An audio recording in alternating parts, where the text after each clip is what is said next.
points that we want to keep in mind. The first thing is going to be branding. How do people recognize you? I'm sure, which session was first? Was branding first? Yep. Okay, perfect. So I'm 100,000% confident that Teddy covers some very amazing information that is going to apply to you every single day. How you show up and the consistency of it is going to be easier for your consumer to always recognize you when you're not around. Then we have our audience. Who am I targeting with my craft? When I used, like, during COVID, like many of us, I tested out probably every single craft I saw on TikTok and or Facebook or Instagram or random ideas somebody sent me a YouTube link for, from making masks to wall display to vinyl to cups, you name it. Unfortunately, I've probably done it and have many supplies sitting in boxes right now. So because of that, I have learned that different products have a very different audience. What people can afford, what they want to spend, the importance of an occasion can all impact how your audience makes a purchase. Then we have platforms. Where do I show up so that people know I'm actually doing this? So sometimes it's unconventional places depending on what we're working on, and sometimes it's completely typical. So most of us know if you have a craft, you can find success on Etsy. But you probably aren't thinking about the fact that a lot of people look for local crafts on Facebook Marketplace. So those kind of things are where that research comes into play of what platforms are important for the venture you're working on. Something that happened to me when I used to make these things called song plaques, and they were these clear pieces of acrylic that had a photo of you or the album, whatever you choose, and then the name of the song that matters to you, and you could hang them up on the wall. So I would sell that as a package. I customized them, and I also gave you the fixtures to hang to the wall. And so what that led to was a supplier who has a much bigger company, kind of a drop shipping style, found me through Etsy, and I started to do all of his orders. Now, at the time, I was extremely small scale, and I didn't realize what small scale meant, and that meant you cannot do, like, I don't know, 200 orders a day. I was 21 and it was really big money, so I was like, you know what, my whole family will get involved. And we did that for a few months, and then I was like, I cannot do this anymore. I will lose it. We had my little brother cutting labels and my dad cutting ribbons. It was a pretty crazy time. But what I learned is that the platforms that you show up can expose you to more than you expect. So being consistent and doing it well can be very important to expand your operations, because sometimes it's bigger than just the ways that we're thinking. Then we have automation, so finding a process behind the work that you're doing. So automation specifically is about softwares or anything in technology that helps make the process automatic for you, where you're not doing the manual labor of sending out that email every single time you want it to go out to clients, doing a follow-up, sending a thank you. That's the kind of stuff that you can automate post orders or beforehand, a form that responds to people to make your life a little easier, so you're not immediately checking every single request and order and email all on your own. And then time management is going to be so essential. Crafts take time, and to do it at quality, it takes double time. So when you are thinking about these things, you want to think about how much time am I capable of, how much orders can I take at once, do I have time for photos, what does marketing look like, all of those things are going to play a role. And then we have tools, so anything that can be of a resource to you, a lot of them are digital, to kind of grow your venture, organize it, or maybe figure out something new. All right, so jumping into branding. Now, I'm not going to spend too much time on this because I know we talked about that earlier, but what I do want to focus in on why branding is important. So recognition is so important because what it tells you consumers is this is the brand that I trust. And so I trust you, I can refer to you, I can come back to you, I can always consider you. That is going to be so important for building what you're doing. Then we have, that actually takes us right back to the next point. So trust and recognition are going hand in hand. What recognition breeds is trust, and it allows people to understand that you're credible, especially when your service matches that after the fact. Then we have differentiation. So what makes you stand out? Maybe it's your pricing, maybe it's your methodology. When I did crafting as a business, I'm just the kind of person who likes to equip myself with too much, frankly. So find a specialty and then expand, because you'll know it's already successful. I was doing vinyl, I've done sublimation, I've done screen printing. My major was fashion design, so I already sew and stuff like that. Embroidery. I worked at Lids when I was in my undergrad, so I learned how to use those machines and stuff. So I wanted to be a jack of all trades, when in reality that is literally impossible, at least at the same time. So finding some direction within your path, especially with crafting, that doesn't mean you can't stray, doesn't mean you can't try new things, offer unique products, but give yourself some focus, because it'll help you find a better process when it comes to actually making to order versus every single item being its own time. And then we want to also have connection. So what inspired you to do this? For me, COVID allowed me the space and time to think through what entrepreneurship could be, and so that's kind of why I tried everything, because I saw so many people doing it online. I figured I could make some money trying a couple of these things, and I did make some. but I could have made consistent, I could have built growth if I had been a bit more intentional. So making sure that your audience understands why you're doing this. Even if you have literally one product, if your story and the reason are something that people can believe in, it can still make a world of difference. And you'll probably find online that there are many businesses that started with one and massed to many. Yeah. Unfortunately, Amazon's a great example of that. It started as a bookstore. And then tips, be authentic and be true. Be honest about who you are, be honest about your time, what you can offer your consumers. Being consistent, so if you're posting, let's say if you know you only have capacity for twice a week, do the same twice a week every week. Make that a part of your daily work. It's okay if you can't show up as often as you want, but if you're doing it consistently, you can still reap results. So then we have our audience. Who are they and how do you know who they are? So it's going to be very important to take advantage of any data that you can gain of any variety from your consumers. What age group are they? What income level are they? And some of this information can be researched. If you know that, like, for example, many of the crafts I described, I learned about because I'm a young woman in my 20s who spend a lot of time on TikTok or social media. So a lot of my target market is pretty similar to myself. But as I expanded and wanted to do it as a business, I realized you have to actually have the income to spend extra on something that is customized. So now my range of my audience is a lot wider because I have to understand the messaging. So there's lots of people who do party crafts that are specialized. If you're going to do something like that, you're typically catering to an older audience, people with kids, families, businesses, events. Your average 23-year-old is not having a custom party necessarily, or having every single item like people do, let's say for kids' parties, where it's all cohesive.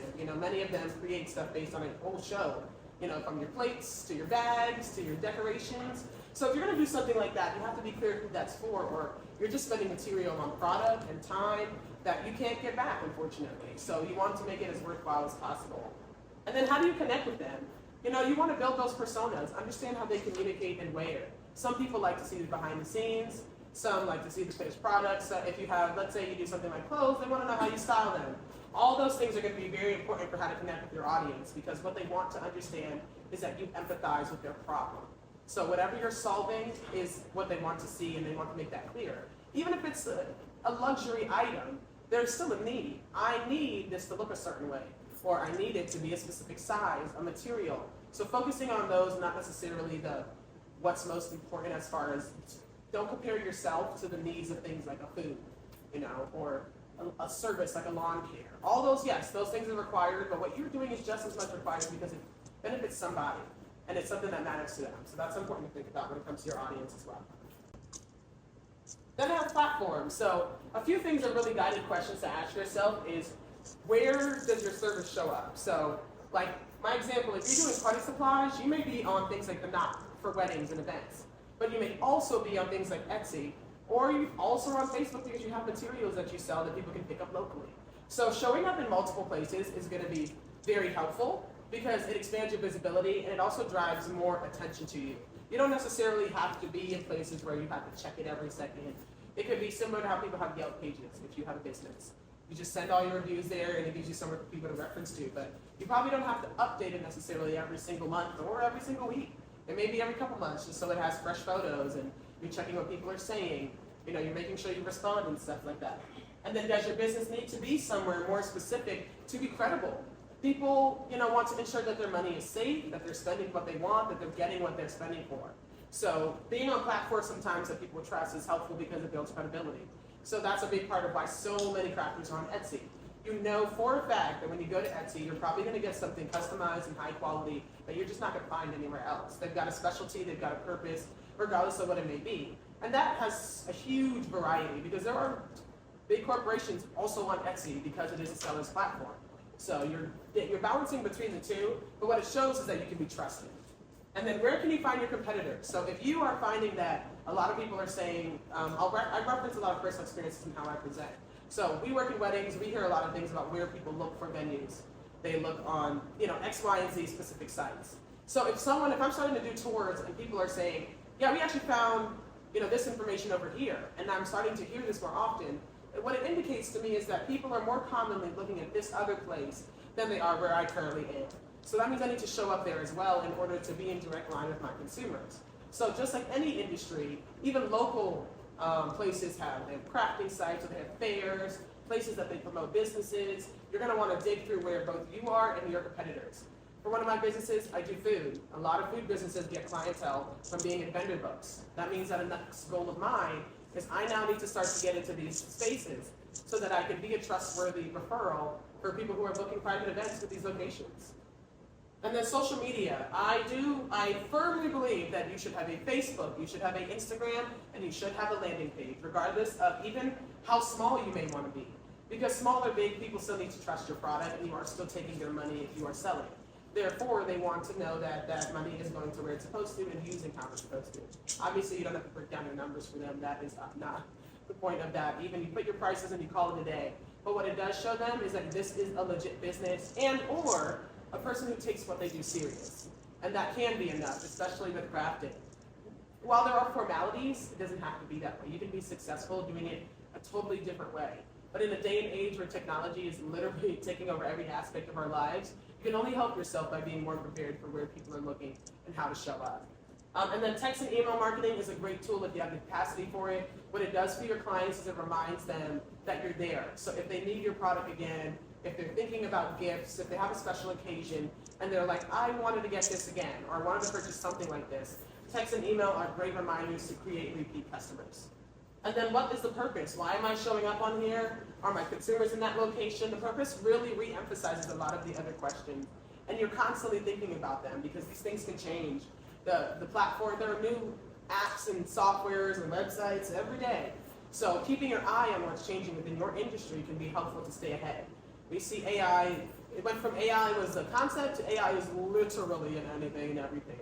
The amount of AI businesses that we found in the last 6 months to a year is pretty wild, actually. And I was like, how did every single person know about AI? But it's just an explosion of communication. What it is now more of a mass topic, so people are talking about it and utilizing it. So being aware of those kinds of trends and changes within your industry are important, especially with crafting. Things like sustainability, the economy, shipping, all that stuff can affect our businesses and how they function. So then we have automation, which I absolutely love. I think that it's a great way to have an assistant without a physical assistant, unless you can get either a physical assistant or a virtual, which I would suggest in any capacity. Help is always good. Automation is going to really help you find your flow and consistency when it comes to digital softwares, especially things like social media, because whether we like it or not, whether we use it personally or not, it is important to be on these platforms, especially for what the work that we want to do. It's very visual. Crafts of any variety are about what I see and understanding that I desire that. So being able to show up constantly is going to be very important, and understanding how to be, unfortunately as an entrepreneur, you're also a content creator, and you're a marketer, and you're a sales rep, and you're HR, and you're all of those things at once. As you expand, you will also expand your team. But knowing how to take advantage of something like how I make content is going to be important. And you don't have to be the biggest, you don't have to do it the way that the people who have probably 5 or 6 people behind that camera making that possible, but you find a method and a medium that works for you. And maybe it's behind the scenes, maybe it's for my charcuterie, I literally only post on my personal page time-lapse videos, nothing else. Just 30 seconds to a minute of me taking 2 hours of time to put all these pretty foods on this table from an aerial view so that you can see all the experiences I have as I do it, which every video is not the same. Some of them are so peaceful and it's literally just me on the table, and some of them there's like staff walking through, there's people at the event, there's somebody swatting their hands away from the table as I'm working. You see all of this in literally a minute, and I'm always wondering, I wonder how many details people can see at once. How much of this should I cut? But I honestly don't. I leave it all authentically because sometimes it really is, that is the reality of my experience as someone who does food events. One time I had a very lovely shadow. She was so cute in her dress that absolutely did not leave me alone the entire 2 hours. She was like, yay hot. She was about the height of the table, for real. She really wanted a cookie. I didn't even know the child's name, so I couldn't confidently give her a cookie. What if you have allergies? But nobody ever called her over. So I just was, me. Like putting stuff on the table in a circle like this the whole time, and my cute little friend just right next to me the whole way. So you never know what experience, and the whole thing is on video, so you never know what experiences you will have when you're working, but finding a way to present that parts of your experience is always really fun. And that's what I usually put in my captions, something about this experience that stood out, because at the end of the day, after about 3 of these videos, okay, we understand how the table is laid, but sometimes it's the experience behind it. So a couple myths I like to debunk when it comes to automation and content creation, simply because there is a lot of info on the internet. Some of it is damaging, and some of it is frankly just untrue. And one that's extremely untrue is that you can schedule and create months worth of content in a few hours. Totally false, absolutely a lie. If you know the process of crafting, a few hours is the product. That's just the making of it. So when it comes to actually scheduling and planning, what really helps is to plan ahead from when you're actually doing. So if you know, I want to take photos of this new line that I created, then the day you're actually finishing the line is a different day. The day you're planning what those videos or photos or backdrop looks like is a different day. And the day you're actually recording all that is another day or another time, set of time. Blocking out time is going to be very, very helpful because many entrepreneurs are busy. You still have life, you still have school, you still have family, you still have social. All these things are playing out while you have a business. And when it comes to it, you have to figure out as your time goes which one takes precedence. You still have to find a way to make it possible. So allowing yourself enough time to strategically plan through and think through the ideas you have is going to be really helpful so that you make the most informed decision and don't just rush into anything or get stressed out by the things that you see other businesses doing. Then another one, the best platforms cost money, which is so not true. There are many amazing services that are going to cost you money, whether it's cheap or a very pretty penny, but there are so many that are free. Every social platform has an analytics dashboard of the main ones that we use. Facebook gives you data, Instagram gives you data, even Etsy gives you data. Take advantage of those things before you start to spend money on it. And if you are going to spend money, spend it on things that you are not capable of accessing right now. Maybe you have data, but you don't know how to use it. So a great spend could be someone else or something else that can analyze it and create reports for you so that you can make informed decisions. Additionally, many of them they need more clients and more consumers. To stay afloat, you need people spending money. So you take advantage of the free parts of it that already exist. Usually a paywall, like for example, Canva is a great software. But at this point, with how long they've been in business, majority of their features are behind their paywall. Now, while they happen to be a little more inexpensive than the average, inexpensive depends on how much money you got. And if you got zero, everybody's expensive. So that means that if the free parts that you can use and the parts that you pay for that you cannot access now becomes manual labor. So you have to keep in mind the time that's needed to take advantage of the things that are behind that you maybe can't pay for right now. And that's completely normal. So try not to let it discourage you. It just means a little extra time and research, but it's all in order for a long-term goal. And then once I schedule the post, I am done. It's on the internet. I don't have anything to worry about. Also false. I'm so sorry. I do wish that that was the way it would go. It would also make my life easier, frankly. But alas, we do have to still engage. Check on your posts. Make sure things actually went out the way they're supposed to. Are people commenting? Are they liking? Are they reposting? Are they engaging with what I'm putting out? And if they're not, why aren't they? Because that means that something isn't resonating in the way I want to communicate. Now, if it's just a general post, okay, well, we're not taking orders from May 27th to April 3rd because we're going to be out of town. We're not expecting a whole lot from that except to make people aware. But if you want, we're running a sale right now for Valentine's Day, 15% off, da-da-da-da-da. That's the kind of stuff you want to pay attention to.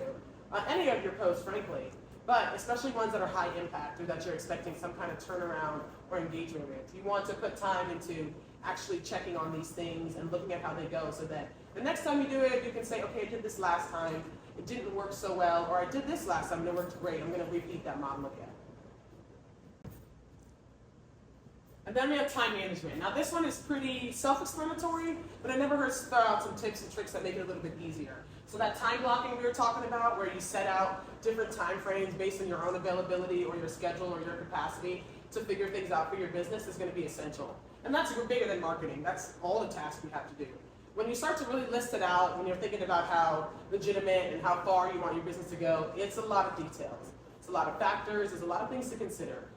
Maybe there's contracts, and there's communications, and there's products to be updated, and quantities. All of these things can get extremely overwhelming. So make your list and then break it down by capacity. Today I have the time for 1 and 2, and tomorrow I have the time for 3 through 7. Give yourself grace in this process. The timeline that you're imagining in your head is probably wrong. It may be more, it may be less, it may be faster, it may be slower. It may require a drastic change, or something both expected or unexpected could completely change how you function. But making yourself open to that possibilities delegating when necessary, and taking things off your plate when you can is going to be important to continuing past those moments of the mental block or the physical. You could just be tired. Long days happen, and that all of these things are normal and okay and really acceptable. How you overcome them is really the question. And then tools. So Canva, as we mentioned earlier, is a wonderful graphic design tool at every capacity. It's got free and paid versions. I would recommend the paid simply because it can make your life a little easier. So theirs is a bit more affordable than the average, but they have there's a wealth of information on how Canva can be utilized. Like, I would actually, if you do decide or already use them, I would look at their LinkedIn page specifically for great innovative ways that they're constantly updating on how to use their software and make it better for you. Then we have scheduling. So when it comes to social media, you can actually schedule posts ahead of time. 2 weeks out, 3 weeks out, a month out, a year out. These softwares allow you to do that. Now, Facebook Business Suite is completely free. If you have a Facebook page, you can connect to Instagram and use it for both. It'll give you data, analytics. It'll even give you reminders about holidays and stuff like that as well. But sometimes other softwares give you more options, so if you want to explore them, they exist as well. Then we have Adobe Express. I think that's it. While it's similar to Canva, it does have a slightly wider range, and I would only recommend that if you have even some of an editing background, just because it requires a little more tailored knowledge to their platforms. But it is an affordable way to get access to something like Photoshop when you have things that you're working on when it comes to marketing. But that also is something that you could potentially outsource and or do through things like Canva. Then we have CapCut, which is a video editing software. I really like this one because they have a pro, but they have a free. I feel like their free and pro is pretty balanced. It just comes down to customizations. And they also have things like templates that are super helpful. They have audios. They tell you which sounds are things like commercial, because if you want to use things for advertising, you can't use like sounds and music that are owned by whoever, Warner Brothers and big companies, whatever they may be. So that's something important to think about. And then ChatGPT. So AI is in our lives every day now. There's no avoiding it. But it is a very, very helpful tool for idea generation as a business owner, especially if you're a solo entrepreneur. If you just don't have someone to bounce an idea off of. What this can help you do is expand how you're thinking about something, or find a way to make it a more efficient process, or at least get access to a different kind of thought and information from what you may be expecting when you're working. So, like, I use it very commonly for building out templates for things that are just standard models. You know, maybe I'll be like, hi, give me 10 questions that relate to when you're looking at your social media strategy, or something like that. And then I'll dig through that and see what are people talking about, what kind of things is it pulling from the internet that are important topics. So I think it's a great idea generation tool. Now take literally everything with a grain of salt, double check your research, make your grammatical corrections, because it is not always right, but it is commonly pulling from the most spread information on the internet that it can access. So it's helpful in the right ways. And then questions. So I'll actually, before we close out, I'll go back here and I'll recap a little bit some of the many things that we discussed. So one of the main things to remember when it comes to marketing your craft is how these things work hand in hand. Your platforms are going to be supported by your tools. Your time is going to be supported by your automation, and your audience is going to understand what they need from you based on your branding. So all of these elements are constantly working together, but it is so doable to take a craft and make it a huge, huge part of your life, part of your business, career, or make it a hobby and also happen to make money. Both are acceptable and fun and doable. But the more you market your craft, the easier it is. So thank you.